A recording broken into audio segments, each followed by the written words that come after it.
Ya,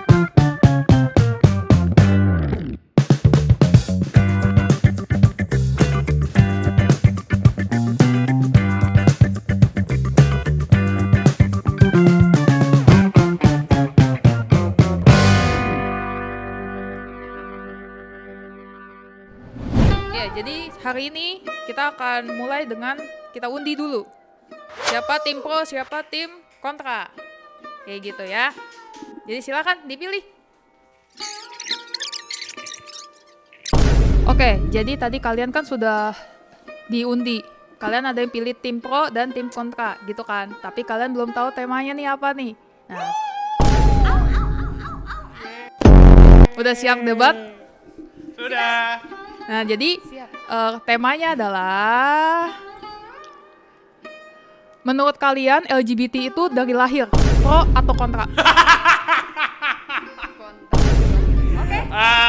Tentu saja kita kontra. Kenapa ketawa? Biasa aja. Emang ada yang salah? Emang ada yang salah? Standpoint gue enggak. LGBT itu nggak born this way karena menurut gue itu ada sesuatu yang dibentuk di dalam kehidupan, bukan sesuatu yang lu bawa ke kehidupan.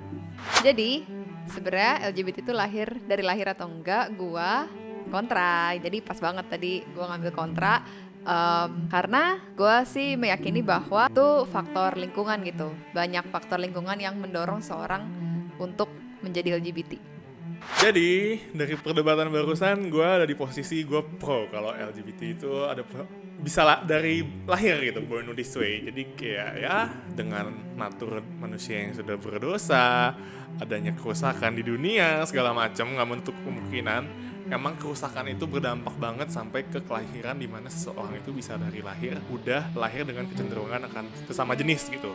Tapi apakah ini jadi menyalahkan Tuhan menciptakan mereka dari awal begitu? Enggak, tapi dengan tetap konsep Tuhan menciptakan manusia serupa dengan gambar Allah.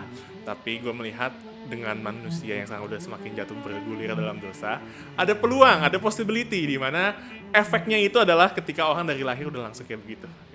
Gue sebenarnya kayak ada di posisi pro dan kontra, cari aman banget.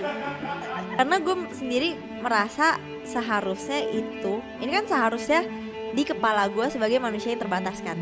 Seharusnya itu merupakan faktor-faktor lingkungan yang membentuk seseorang menjadi LGBT gitu kan.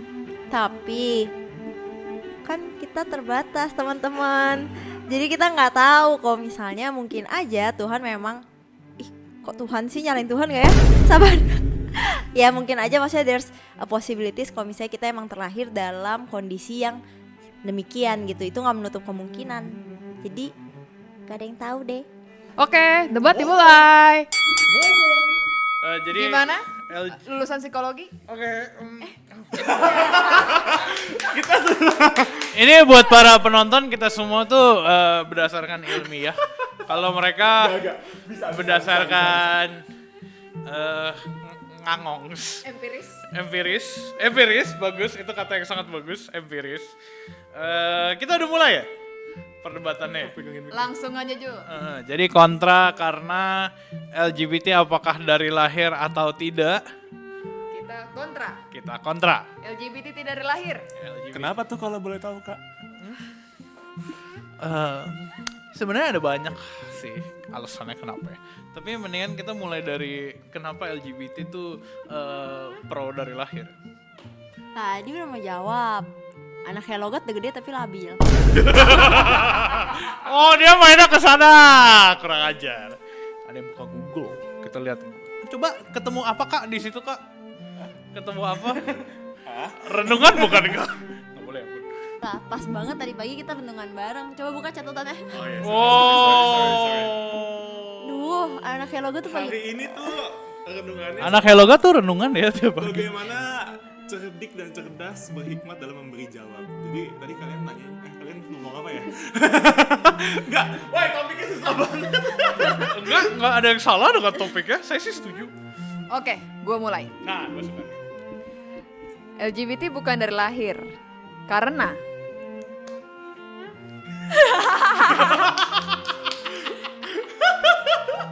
kita percaya bahwa Kita percaya bahwa Tuhan menciptakan manusia sempurna dan baik adanya. Dan Tuhan menciptakan manusia laki-laki dan perempuan. Iya. Tunggu bentar, gue jadi agak... dilanjutkan oleh Julius. Tuhan menciptakan manusia baik dan sempurna. Tapi dan karena adanya kejatuhan manusia di dalam dosa yang mengakibatkan kita membawa dosa-dosa itu, lahirlah yang kita sebut dengan LGBT atau mereka yang bergumul dengan LGBT gitu. Orientasi Seksual. Apakah itu berarti dibawa dari lahir? Belum tentu. Dan mungkin kita lebih ke kontra ya posisinya sekarang. Kita lebih ke tidak. Karena menurut gue ada faktor lingkungan. Setuju. Gue tetap standpoint di sini. lo balik dah. Balik. Ada faktor lingkungan di mana lingkungan mendorong ketika ada tendensi-tendensi yang mengakibat ya pokoknya ketika ada tendensi dalam satu individu gitu ya dan ada di lingkungan yang mendorong untuk tendensi itu berbuah gitu. Nah, maka jadilah mungkin kayak seorang bergumul dengan itu gitu. Itu kenapa LGBT tidak lahir. Kalimat yang bagus. Terima kasih. Silakan. Saya setuju. Oke. Tapi ada satu part yang menurut gua kenapa gua bisa ada di standpoint gua melihat ada posibilitas di mana LGBT itu nggak menutup kemungkinan dari lahir. Karena gue mempercayai ada naturnya dosa. Natur dosa itu mempengaruhi bagaimana hormon bekerja. Let's say lu minum miras, lu let's say makan makanan yang makin kotor segala macam. As in science yang gue nggak gitu mengerti, tapi gue nggak menutup kemungkinan. Gue menyadari gitu di dunia ini banyak hal yang gue nggak banyak tahu gitu. Tapi gue juga nggak menempatkan posisi di mana gue melihat satu hal itu ya pasti A atau B. Jadi gue lebih di posisi melihat someday as in science membuktikan bisa as in hormonal atau segala macam, that's a proof gitu as in science. Jadi gue melihat ya bisa aja terjadi di mana karena manusia udah jatuh dalam dosa, dunia makin kotor segala macam mempengaruhi hormon, science segala macam, di mana ya bisa aja lo jadinya punya kecenderungan tertarik sama jenis dari lahir. Setuju. Sabar, Gak ada lu sana. Belum Lu sana. Ini. Yesus saya maaf ya. Explore kata lu. Di konten pertama explore. Oke. Iya. Ya lanjut nggak Ya ngomong. setuju intinya sama Hugo. karena gue menyadari juga gue punya teman Iya. yang gue cukup Iya kan punya temen ya. Iya, Terus iya. lanjut. dan cukup banyak gitu Iya. yang dia dalam posisi menyukai sama jenis gitu kan. Dan emang mungkin ada berapa yang faktor lingkungan, tapi ada beberapa nih 2-3 orang mereka nggak tahu apa yang menjadikan mereka jadi suka sama sesama jenis, dan mereka menyadari ini ada yang dari SD gitu. Kayak mereka lihat kawannya itu yang sesama jenis, mereka lebih tertarik ke kawannya yang sesama jenis ini, lebih pengen mengenal secara dalam, lebih ingin bersama as in hubungan yang spesial dan intim ketimbang sama lawan jenisnya gitu. Dan itu berlanjut sampai sekarang ini. Padahal dia dalam keluarga yang tambahin lagi dikit. Padahal Keluarga yang utuh gitu. Oh dan iya. iya dia dalam keluarga yang utuh Betul, sebenarnya. right. Benar-benar keluarga yang utuh dan bahkan Say a good family deh, let's say nggak ada absence of the parents, let's say Dan iya. parentsnya hadir terus buat dia kasih afeksi yang dibutuhkan dari sisi papa, mama. Tapi mungkin aja, yang gue tambahin mumpung sambung sama Feby, gue punya temen di mana yang kayak dari kecil, let's say dia baru punya anak kecil kan gitu punya sense gitu kan ya masih itu, tapi dia dari TK udah tahu dia suka sama sesama jenis. TK itu let's say berarti umur 5 tahun gitu ya, 5-6 tahun gitu. 4 Oh 4. 4 tapi benar Oke. 4 5. Let's say dari sana dia udah sadar dia udah suka sama jenis gitu. Dan dari sana keluarganya lengkap kok. Papa punya, mama punya. Dan mereka memberikan cinta yang penuh gitu. As in dia cerita ya dia raised with a good affections atau yang anak kecil butuhkan gitu. Jadi kalau misalnya emang ternyata ada dari unsur hormon, ya we never knows juga sebenarnya. Jadi kayak kita kayak ngomongin hal yang gitu juga nggak tahu nggak sih? Tapi gue nggak Gue sabar punya nih denger counter dari attack yang bagus. Bukan counter attack yang bagus tapi ilmiah lah. Karena ini kali ini gue harus memberikan maksudnya bukan maksudnya counterpoint. Kurang ajar. Jadi karena bahasanya kan lebih ke ilmiah genetika dan sebagainya kan, faktor lingkungan, gue percaya itu terlalu kompleks untuk kita ngomongin gitu. Tapi kenapa gue bilang gue tetap setuju, maksudnya standpoint gue tetap LGBT itu bukan sesuatu yang lu bawa dari lahir, itu sesuatu yang lu terima sejak lu lahir. Nangkep gak bedanya? Jadi bukan lu belum lahir udah lu ada gitu, tapi lu bawa dari lu misalkan udah keluar dari kandungan, udah bertumbuh, apapun itu gue ngerasa kalaupun keluarganya utuh atau nggak utuh, keluarga ABC dan gimana itu mungkin salah satu pengaruh, tapi bukan jadi alasan karena keluarga yang sehat dan keluarga yang kurang lebih butuh lebih sehat tuh menjadi alasan lu nggak LGBT atau enggak gitu. Jadi gue nggak ngerasa keluarganya tuh jadi faktor utama, tapi salah satu faktor iya gitu. Jadi lingkungan gitu kan, lingkungan tuh nggak membentuk, lingkungan tuh membentuk elu gitu dari lahir. Contoh, gue kasih satu referensi pop culture kita, Tarzan. Ada yang nonton Tarzan, dia kan lahir dari kecil tuh, tapi dia nggak pernah merasakan kasih orang tua karena orang tuanya kan diserang sama kera. Betul. Jadi, itu bercanda lucu. Nah itu habis itu dia hidup di tengah hutan kan. Dari situ lingkungan hutannya tuh membentuk dia gitu. Dia yang tidak tahu ada sosok manusia lain. Kebetulan kalau di kartun kita lihat pertama sekali dia lihat itu adalah si Jin. Boleh? Iya. Bantu gue cepat. Gue nggak bisa ngelanjutin contoh Tarzan, tapi Iya. Maksudnya contoh Tarzan tuh karena dia lahir di lingkungan hutan itu loh. Begitu pula dengan kita lahir di lingkungan yang emang lingkungannya yang salah, bukan kitanya yang salah. setuju. Gue mau menspesifikkan contoh gue. Tapi sebelumnya mungkin teman-teman, gue minta maaf kalau misalnya ada kata-kata gue yang terkesan. Gak dimaafin. Emang boleh teammate kayak gitu? Biar seru. Gue sih memaafkan teammate gue yang tadi ya.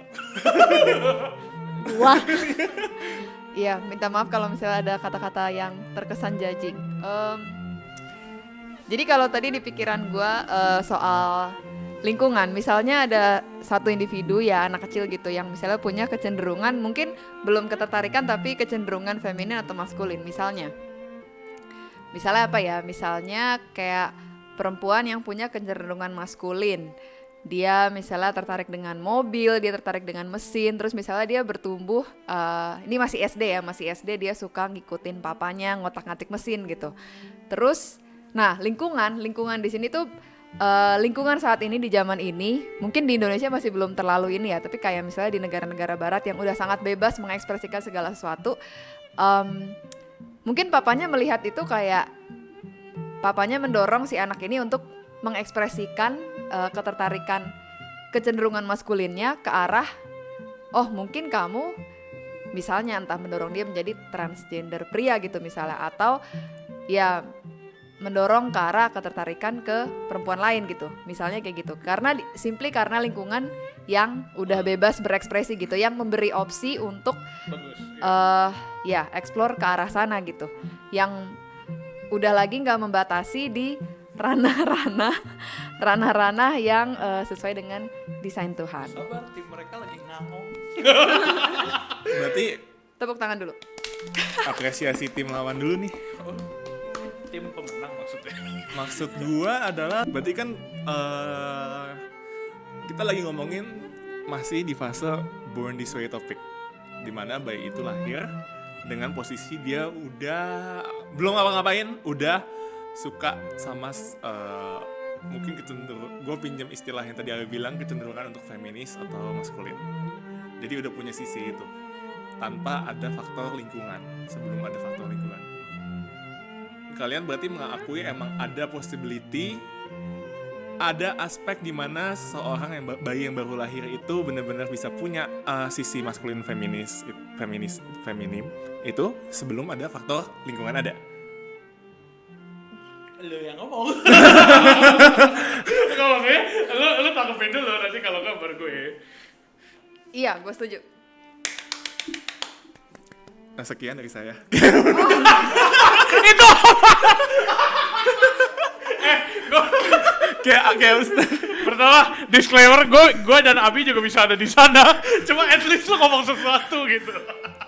berarti ya cukup menurut gua dengan possibility seperti itu ada kecenderungan seperti itu aja ada. Jadi menurut gua nggak menutup kemungkinan untuk seseorang udah punya bawaan, let's say dia lahir sebagai cowok tapi dia udah punya sisi feminis dari lahir sebelum ada faktor lingkungan, sebelum dia ngerti cara dibesarkan segala macam, dan dia born dengan lingkungan sesehat apapun dia tetap bisa punya kecenderungan itu.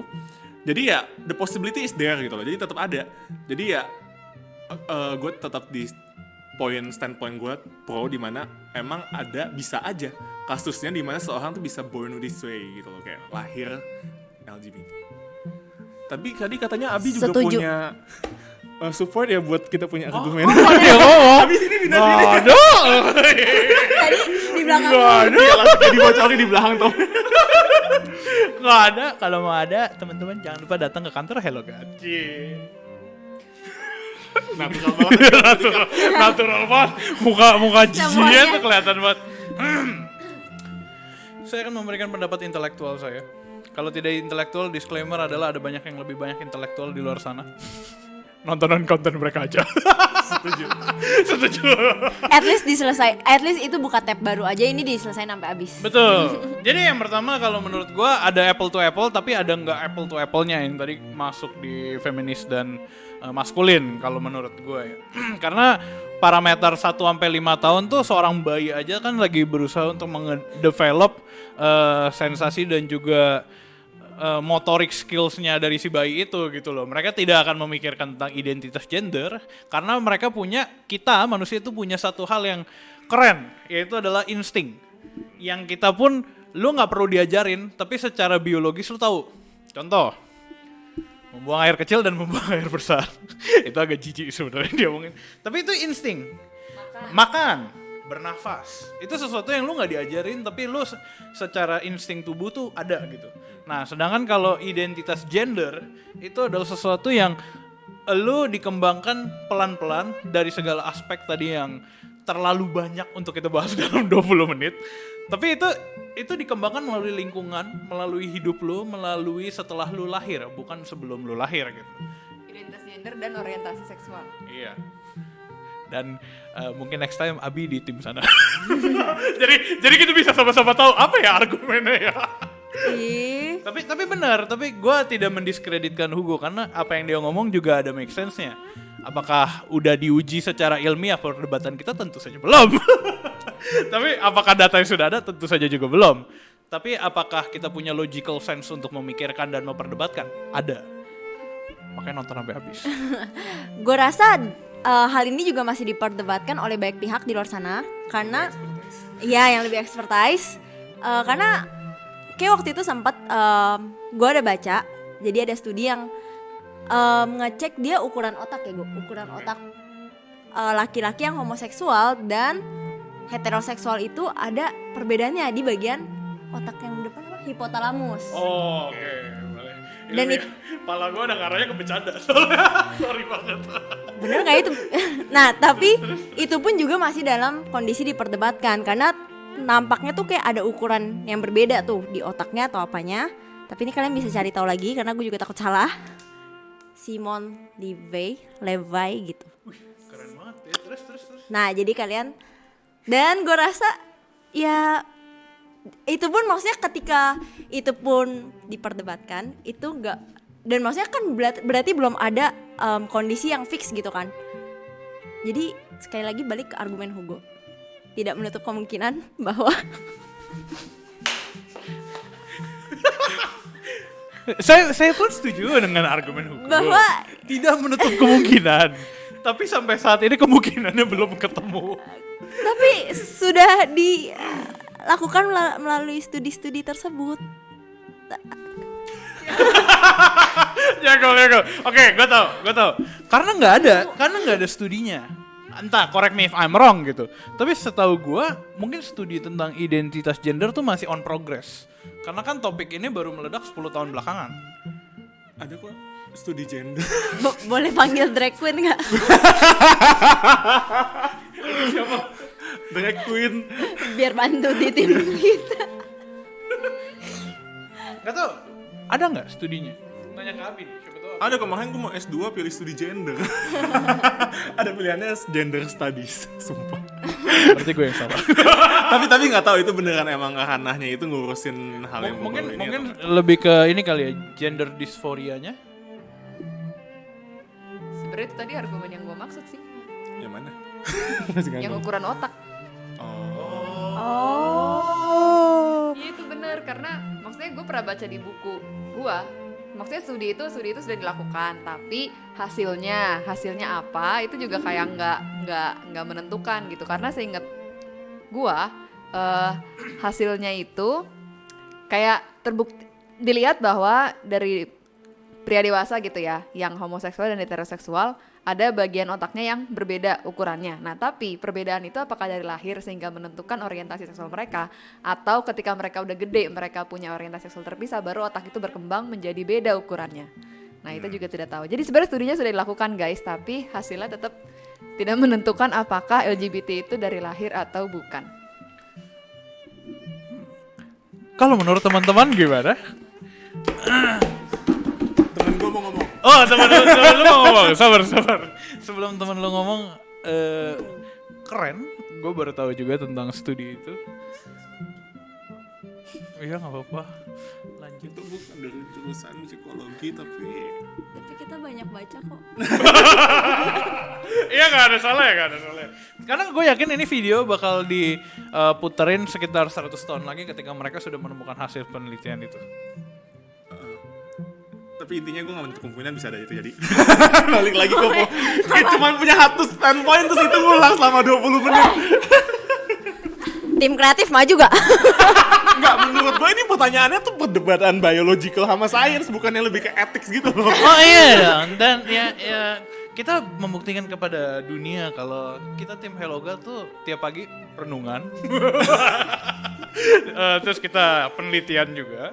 Kita scientific, kita bahas-bahas dan kita tidak bergosip Dan tiap hari. kita punya humble gesture about everything we know on earth. Betul. And how we react with our faith. Keren sekali kakak Hugo. Balik lagi teman-teman, who want you decide gitu. Kayaknya bukan bisa atau enggak kayak gitu. Ini kayak lebih ke percakapan kita bodoh gak sih? Enggak kok, enggak. Karena memang di dunia tuh, ya bener sih kata Hugo, kayak ini tuh perdebatan di dunia sains gitu, namanya nature versus nurture. Nggak cuma dalam hal LGBT, tapi dalam segala isu tuh memang pasti selalu ada dua sisi itu sih. Sini gabungin mejanya. Tapi kita menjawab kebutuhan teman-teman Mungkin yang... lebih tepatnya pertanyaannya adalah bagaimana kita menyikapi temennya LGBT kali ya. Oh! Itu mungkin kita lebih bisa banyak bacot. Gitu. Kalau gitu nggak di konten medium dong. Tonton di konten lain yaitu Hot and chill. Ih, barengan banget aja. Apakah kita jodoh? Nonton di Hot and Chill teman-teman semua, kita bahas bagaimana kita menyikapi teman kita dan membantu mereka yang sedang bergumul dengan LGBT. Kalau yang lagi deketin mic-nya. Embrace yourself, tapi Chat di kolom komentar dikasih Helloga, nanti kita approach jangan gitu. benci diri sendiri, sayangi diri kamu. Benar dan Cari temen yang sayang juga, kalau nggak ada temen yang sayang berarti cari temen yang sayang. enggak, bukan cari teman yang sayang, cari kita aja karena kita udah pasti sayangin kalian. Ya, benar. Ini cari kita di aplikasi Hello Guys. begitu udah dicari nggak dijawab. Nggak bercanda ya.